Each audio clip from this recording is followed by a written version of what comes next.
शेर और चूहे की कहानी। एक बार की बात है, एक जंगल में एक चूहा रहता था। एक दिन वो अपनी बिल की तरफ लौट रहा था तो उसने एक शेर को उसके गुफा में आराम करते देखा। शेर को मजे में सोते हुए देखकर चूहे के मन में शरारत सूझी। चूहा शेर की गुफा में जा घुसा और शेर के ऊपर चढ़ गया। वह शेर के ऊपर खूब उछल कूद करने लगा और उसके बाल खींचने लगा। चूहे की शरारतों से शेर की नींद खुल गई और उसने चूहे को अपने नुकीले पंजों में दबोच लिया।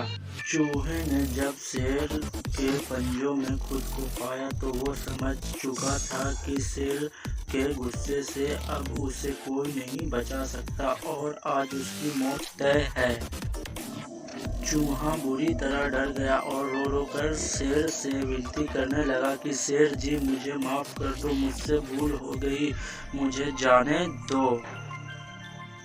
अगर आज आप मुझे जाने दोगे तो मैं आपके इस उपकार के बदले भविष्य में जब कोई आपको किसी मदद की जरूरत होगी मैं आपकी मदद करूंगा। चूहे की बात सुनकर शेर को हंसी निकल गई। शेर ने कहा कि तुम तो खुद इतने छोटे हो, मेरी मदद क्या करोगे। आखिरकार चूहे की विनती सुनकर शेर को उस पर दया आ गई और उसने चूहे को छोड़ दिया। चूहे ने शेर को धन्यवाद बोला और वहां से चला गया। कुछ दिनों बाद जब शेर खाने की तलाश में इधर उधर घूम रहा था तभी अचानक किसी शिकारी के फैलाए जाल में वह फंस गया। शेर ने खुद को जाल से निकलने की भरपूर कोशिश की लेकिन निकल नहीं पाया। काफी देर कोशिश करने के बाद शेर ने मदद दहाड़ लगानी शुरू की। उसी वक्त वो चूहा उधर से गुजर रहा था कि उसने शेर की दहाड़ने की आवाज सुनी।